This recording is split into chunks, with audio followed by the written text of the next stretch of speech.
On se retrouve pour les conférences de presse de Thibaut Courtois et de Xabi Alonso avant le match de demain en Ligue des Champions face à la Juventus. Mais avant, n'oublie pas le petit like, le petit partage, le petit à la Madrid dans les commentaires, ça fait toujours plaisir. Et ça soutient évidemment la chaîne. Allez, c'est parti, on va commencer par le portier madrilène Thibaut Courtois.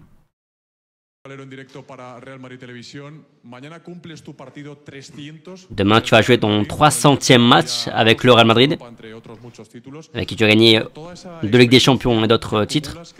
De par ton expérience, quel est le plus important pour battre un grand adversaire comme la Juve demain?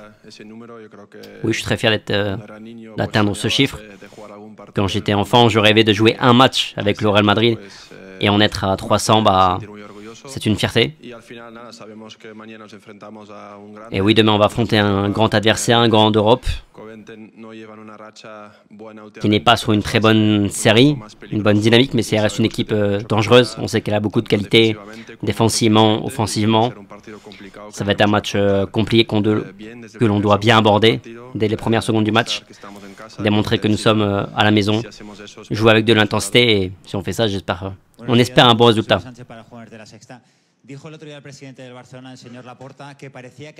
Le président Laporta a dit qu'il semblait y avoir une main blanche en Liga, sous-entendu avantage pour le Real Madrid. Tu en penses quoi? Il dit ça parce qu'il doit dire ça. Après, il y a le cas Negreira et tout. Moi, depuis que je suis au Real Madrid, j'ai jamais noté que l'arbitrage était en notre faveur, bien au contraire. Mais bon, après, les arbitres, ce sont des êtres humains, comme les entraîneurs, les joueurs.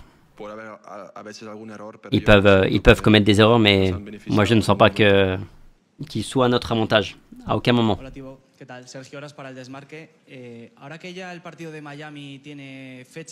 Le match de Miami entre Villarreal et le Barça a une date. Plusieurs de tes coéquipiers ont parlé du fait que ça faussait la compétition. Et toi, tu en penses quoi? Est-ce que tu penses que ça fausse la compétition? Oui, totalement. Ça fausse la compétition. Après, c'est facile de parler de NBA, de NFL. La NBA, elle a 82 matchs de saison régulière. Puis après, il y a des playoffs. Donc ça ne change rien. En NFL, ça a été voté par tous les propriétaires de chaque équipe. Ça a été voté par tout le monde. Mais ici, c'est le contraire. C'est la Liga qui a choisi parce que ça leur va bien. Oui, je pense que ça fausse la compétition et en plus, ça ne respecte pas la convention des joueurs. Donc je pense que c'est incorrect. Je pense qu'on doit jouer à domicile et à l'extérieur. Ce n'est pas la même chose de jouer une équipe à domicile ou à l'extérieur. On sait qu'en Liga, jouer à l'extérieur, c'est très compliqué. Comme on l'a vu face à la Real Sociedad, face à Getafe, ce sont des matchs compliqués. Et Villarreal à l'extérieur, c'est un match difficile. Ils peuvent gagner ou perdre, peu importe, mais tout le monde doit jouer chez soi. Ça fait évidemment en cas de force majeure, ça peut arriver dans le monde aujourd'hui, mais évidemment on ne le souhaite pas. Mais tu dois jouer à domicile et à l'extérieur.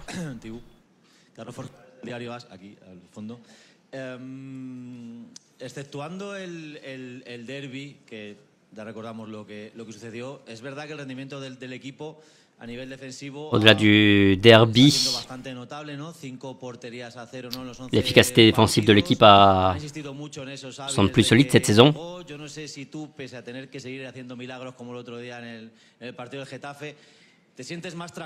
Est-ce que tu te sens plus serein cette saison?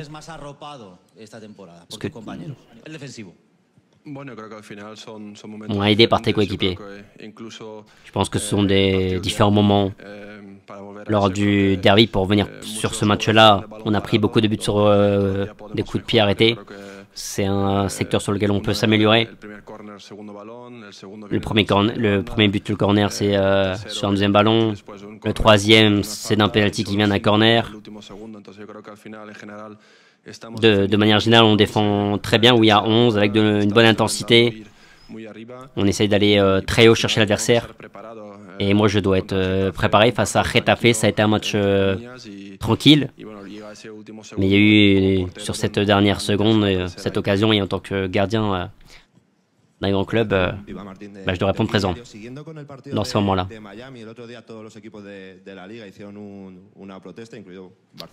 Il y a eu la protestation des joueurs sur cette dernière journée de Liga. Tu en penses quoi que la Liga censure cette protestation? Est-ce que c'est pas un peu antidémocratique? Je ne sais pas ce qui vous surprend, parce que lui, Tebas, ça fait longtemps qu'il fait ce genre de choses, qu'il répond publiquement sur les réseaux sociaux. Et moi, je l'avais dit après le mondial des clubs, j'ai jamais vu un président de ligue de n'importe quel sport parler de cette manière-là. Le cacher, la protestation, et changer le pourquoi on proteste, c'est de la censure et c'est de la manipulation et c'est grave.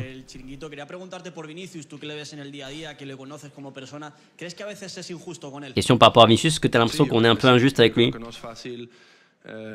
Oui, je pense que c'est pas facile pour lui. C'est un gamin, enfin, c'est plus un gamin, mais déjà à 18 ans, beaucoup d'entre vous aussi, vous êtes moqués de lui. Beaucoup de gens se sont moqués de lui. Il n'a rien fait de mal face à Retafe, il est entré.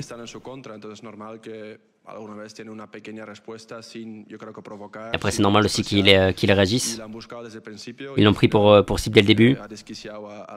Et après, il a réussi à déstabiliser l'adversaire. Moi, je pense qu'il a eu une très bonne réponse, Vinicius, face à Retafe. Son entrée a généré plus de danger. Lui le cherche et nous a aidé à trouver ce but. C'est un grand mec, il a beaucoup d'expérience aujourd'hui et il doit continuer à faire ce qu'il sait faire. Il aide bien l'équipe. Je pense qu'il fait un bon début de saison avec beaucoup de buts, de passes D. Et on espère plus encore que ce soit demain ou dimanche. Conocido estos últimos días que hay bastantes probabilidades de que esta temporada la International Board pueda aprobar una nueva ley del fuera de juego, la ley Wenger, no sé si sabes. Question sur la loi Wenger par rapport au hors-jeu qui pourrait être changé, ce qui donnerait plus un avantage aux attaquants. Ça pourrait en avoir un impact majeur, notamment sur les défenseurs, sur les gardiens comme toi. Tu en penses quoi?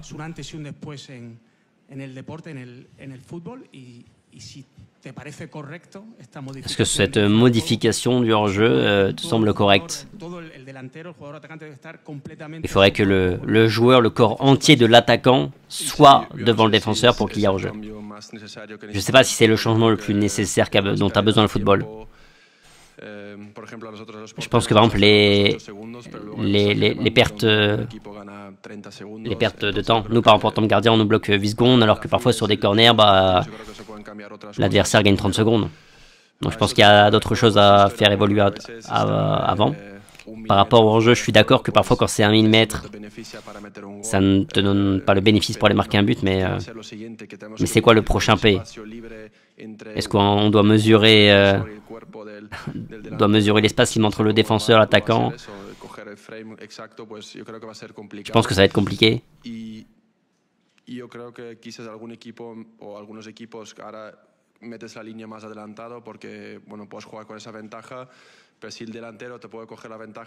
Aujourd'hui, il y a des équipes qui jouent très haut.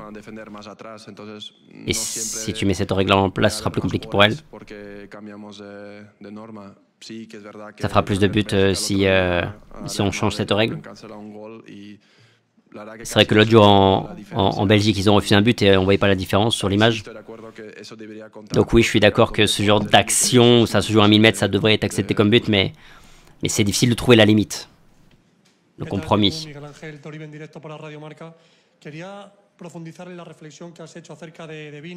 Question par rapport à Vinicius et la réflexion qu'il vient de faire.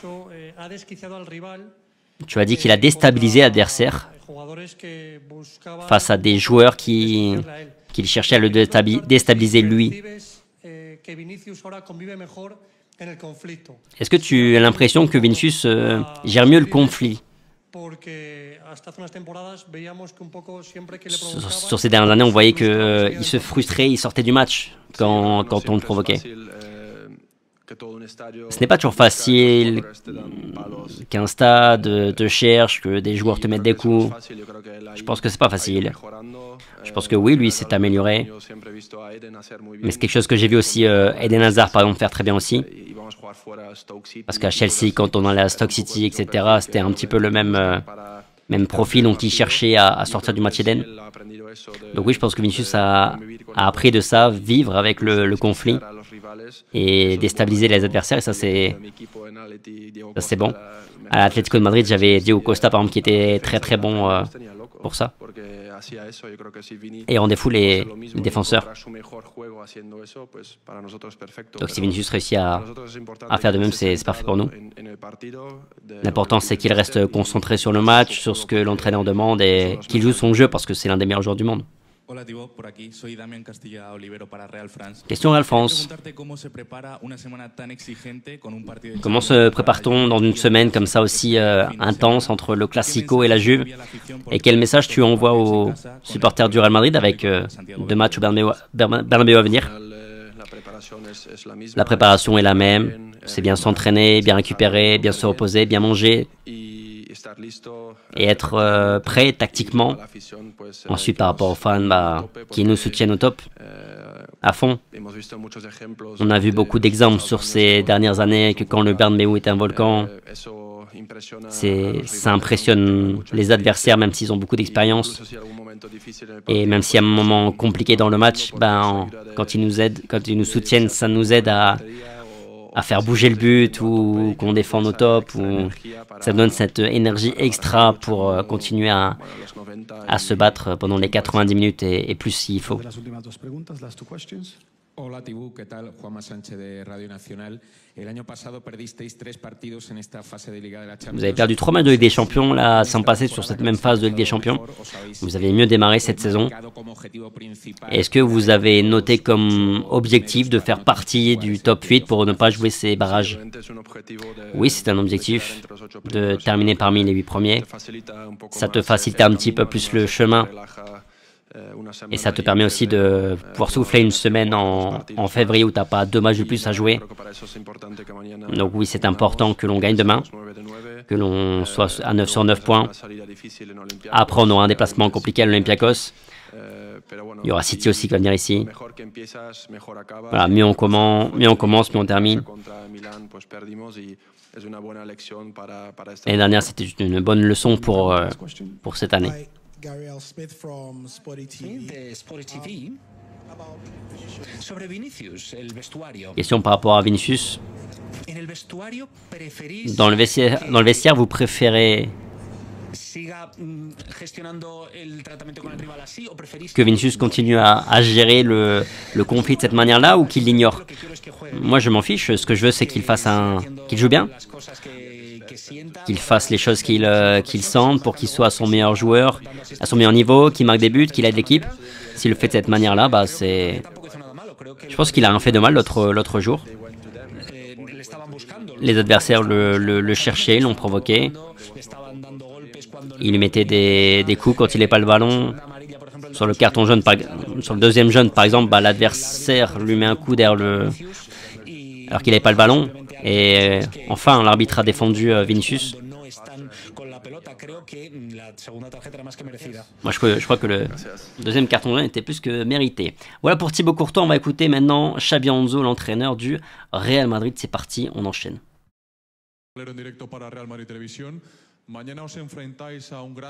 Demain, vous affrontez une autre grande équipe européenne dans un match spécial et historique. Comment vous abordez ce match? Comme tu le dis bien, c'est un classico du football européen. La Juve fait partie de ces clubs qui ont fait grandir le football européen. Le Real face à la Juve, il y a eu beaucoup de matchs. Moi, je m'en souviens d'en avoir vu à la télé, d'en avoir joué aussi. On aborde ce match avec très préparé.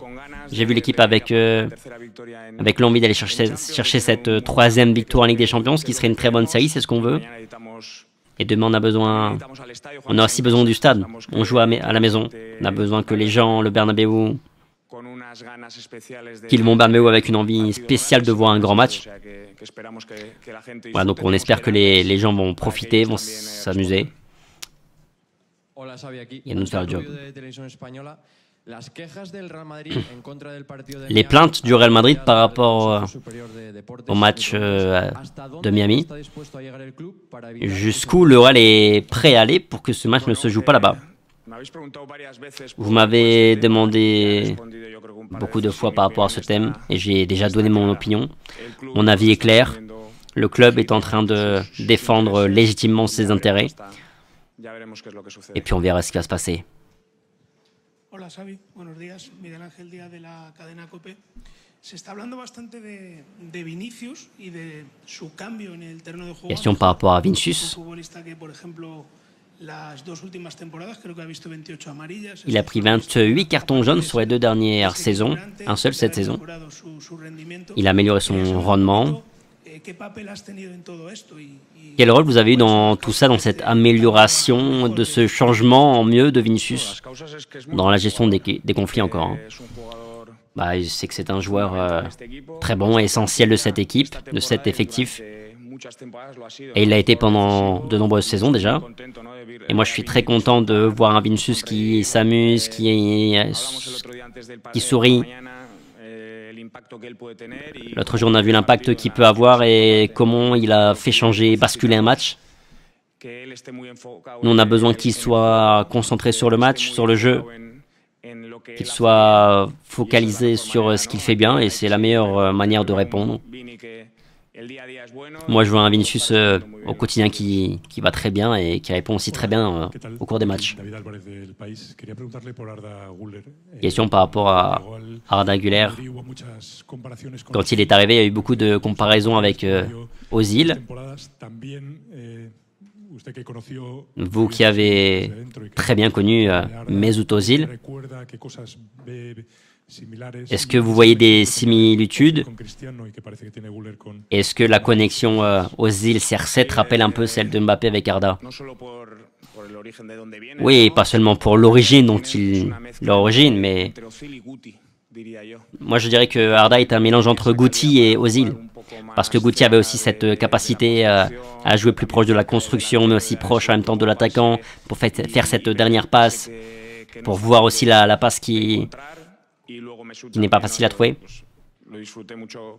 Et oui, Ozil, j'ai profité avec lui. Et Arda, plus il participe au jeu, plus il touche les ballons, et plus il améliore le collectif. Il faut continuer à le pousser, à l'accompagner, mais on est très content du rendement de Arda, de la maturité qu'il est en train de prendre, le poids aussi dans l'équipe, dans le jeu. Mais tout le monde est important, évidemment, tous les joueurs.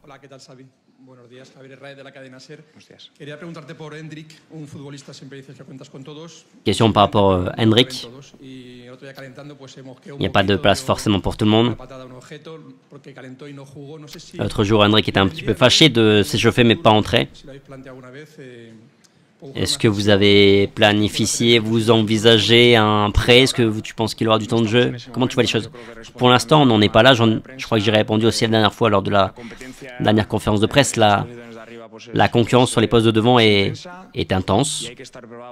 Et il faut être préparé pour le moment, pour le contexte de chaque match. Que ce soit Hendrik, que ce soit Gonzalo, que ce soit Brahim. Ils vont entrer. Donc faut être préparé. C'est ça le football d'élite, au très très haut niveau. On a besoin de beaucoup de joueurs et on a beaucoup de bons joueurs.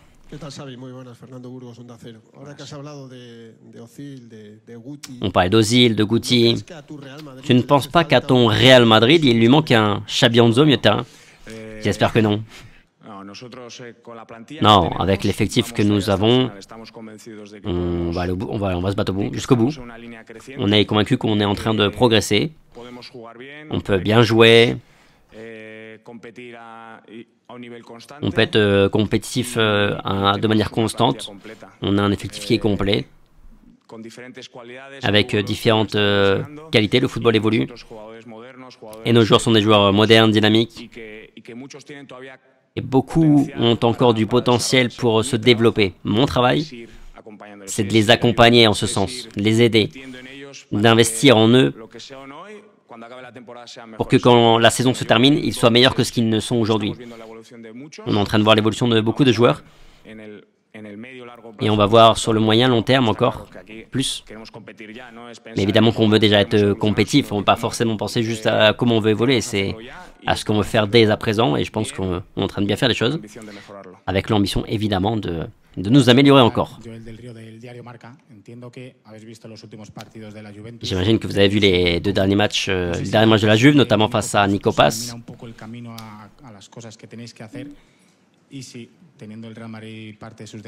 Question par rapport à Nicopas, comment vous voyez le joueur? Oui, j'ai vu le match face à Com. La Juve a changé un petit peu sa manière de jouer. Et Com a fait un match très bien préparé. Très bien préparé par Cesc Fabregas. On s'attend à ce que ce soit un petit peu différent demain, mais on se concentre surtout sur nous. On connaît bien la Juve, évidemment. Et par rapport à Nicopas, mais déjà la saison passée, il a fait un...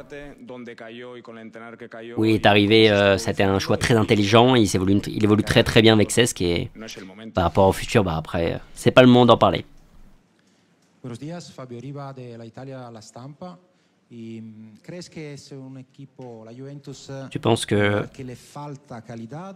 Est-ce que tu penses qu'il manque de la qualité à la Juve ou il passe simplement une période difficile? Et un avis sur Yildiz? Hasta l'ultimo 3 semanas venía en muy buena línea. Jusqu'à ces 3 dernières semaines, ils étaient sur une bonne dynamique. Face à l'Inter, vous avez fait conquis une belle victoire. Et indépendamment des derniers résultats, on reste très vigilant et on est préparé, en alerte pour la Juve demain. N'importe quelle équipe italienne qui vient moins de difficultés peut être doublement dangereuse. Souvenez-vous comment... Je me souviens pas de comment Milan est arrivé l'année dernière, mais je me souviens du match. Et historiquement aussi, la Juve c'est une très bonne équipe. Mais aujourd'hui aussi, ils ont de très bons joueurs. Des joueurs qui savent être compétitifs, et Yildiz est l'un de ces joueurs, sans aucun doute. La progression qu'il a eue sur ces 2 dernières années est fantastique. Que ce soit avec la Juve ou avec la Turquie. Il était dans les catégories inférieures du Bayern quand j'étais là-bas, et je suis très heureux de sa progression, de voir sa progression. Question par rapport à point médical. Trent, Carvajal qui se sont un petit peu entraînés, et surtout Oysen par rapport au Classico aussi. Est-ce que Oysen arrivera au Classico? On va avancer jour après jour. Trent et Carvajal ont fait une partie. On verra demain aussi pour prendre les dernières décisions. Et par rapport à samedi, bah, je vous donnerai le point médical final, mais je ne crois pas qu'ils arriveront. Ils seront prêts. Hola, Xavi, Filippo Ricci, Gazzetta dello Sport. Io queria preguntarti por Mbappé. Ils ne seront pas là par rapport à demain, hein. Pas forcément le Classico. Question par rapport à Mbappé. Est-ce que tu t'attendais à cela? Et comment tu le vois? Tu as vu des joueurs comme Cristiano Ronaldo. Comment tu valorises, tu évalues l'impact de Mbappé sur cette saison? Pas seulement par rapport au but, l'impact de Mbappé, son influence positive qu'il a sur l'équipe est presque aussi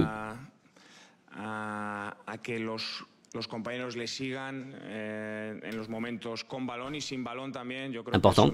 Avec et sans ballon, il nous aide beaucoup à mieux contrôler les matchs. Mbappé toujours va marquer des buts.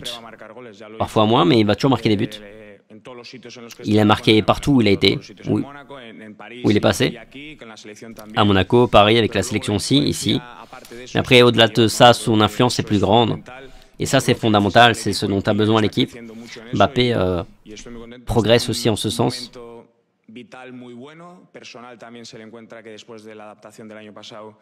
Il a analysé très bien les choses par rapport à l'année dernière. Il fait les choses pour des manières, pour des raisons précises, et aujourd'hui j'ai l'impression que tout s'emboîte parfaitement bien dans sa tête, et c'est pour ça aussi qu'il est si performant. Sergio Guirante de Dazón, me gustaría saber J'aimerais savoir au-delà du rôle de Courtois, qui va fêter ses 300 matchs demain, vous avez joué aussi avec Iker Casillas. Jamais entre Casillas et Courtois, vous choisissez qui?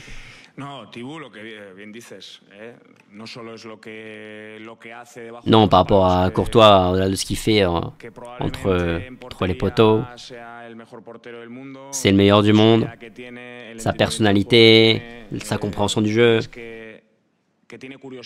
Il a aussi de la curiosité par rapport au jeu. On le verra proche du terrain aussi pour son après-carrière. Il a cette connexion avec les joueurs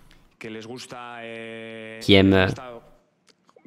C'est important pour un entraîneur d'avoir cette connexion avec les joueurs qui aiment comprendre le football. Après, j'ai vécu des moments fantastiques avec Iker en sélection avec le Real Madrid. Maintenant, j'ai Thibaut, mais je reste avec Iker. Iker, c'est Iker.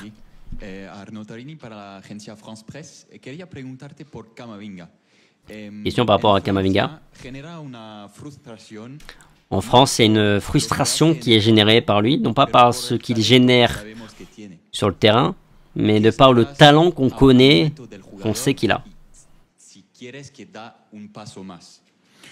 que vous pensez qu'il doit franchir un cap? Avec Eduardo, ça fait peu de semaines qu'il est disponible, parce que malheureusement, il a eu des blessures, des petites blessures, soit la saison passée ou cette année. Donc là, il est dans la dynamique depuis 3 semaines. Ce sont ses premiers matchs. Il n'avait pas joué depuis longtemps. Avec le Real, ça faisait un moment donné qu'il n'avait pas joué. Un moment qu'il n'avait pas joué. Moi, je pense qu'il a un potentiel énorme, qu'il a des qualités différentes. En tant que milieu de terrain, il a du dynamisme, il a une conduite de balle, jouer entre les lignes qui est différente que d'autres joueurs. Et on doit savoir réussir à utiliser ses qualités pour l'intégrer dans le collectif.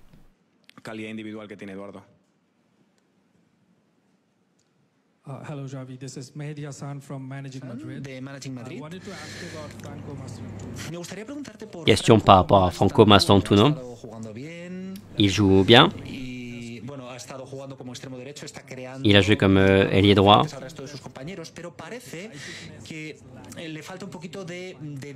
Mais on dirait qu'il lui manque un petit peu d'efficacité. C'est pas un joueur très décisif. Que lui manque-t-il pour être plus décisif? Franco, il est arrivé il y a peu de mois. Il vient d'un environnement complètement différent. Il n'a que 18 ans. Il faut investir en lui, l'aider. Et je pense qu'on doit être plus que satisfait par rapport à son développement au sein de l'équipe. Moi, je suis optimiste. Et bien sûr, on veut qu'il continue à progresser et qu'il joue à son meilleur poste. On est enchanté de sa production. Qu'il soit avec nous. Vous avez dit que vous êtes très attentif à la Juve demain. Qu'avez-vous analysé? Quel est le point le plus dangereux côté Juve? Tactiquement, la Juve est une équipe très riche, qui change beaucoup les positions, qui a des rotations entre les centrales, les latéraux, les pistons. Si vous n'êtes pas bien ajusté, elle est capable de vous déséquilibrer en trouvant l'espace libre. On doit être bon sur ce point-là. Et après, avec le ballon, on va devoir mettre du rythme, jouer verticalement et mener le match, emmener le match là où on veut l'emmener. Hello, Mr. Armsack. I'm from Fast Media. De Fast Media. Hace un par de días, o hace un par de días, Zinedine Zidane. Il y a quelques jours, Zidane a dit que la finale entre la Juve a été le meilleur match de sa carrière au Real Madrid en tant qu'entraîneur, surtout à deuxième mi-temps. Est-ce que vous vous souvenez de cette finale et pour vous, quel a été le match le plus mémorable?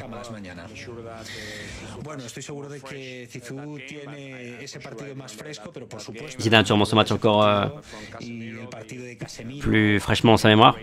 Mais oui, je m'en souviens aussi. Ils avaient dominé le début de match.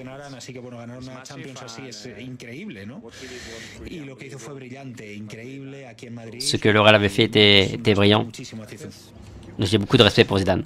Bon, voilà pour la conférence de presse de Xabi Alonso et de Thibaut Courtois avant le match de demain face à la Juve. Merci beaucoup d'avoir regardé la vidéo jusqu'au bout. Il y a la preview, l'avant-match qui est évidemment déjà disponible, tournée hier soir avec Jota pour les petites clés du match et nos 11 et nos pronostics, etc. etc. Bref, sur ce, merci beaucoup. On se retrouve demain 12h30 en direct pour l'avant-match, évidemment revue de presse habituelle. Et puis sinon, on se retrouvera juste après le coup de sifflet final pour le débrief en direct de cette partie, en direct avec Jota évidemment, en direct du Bernabéu pour moi. Allez, ciao!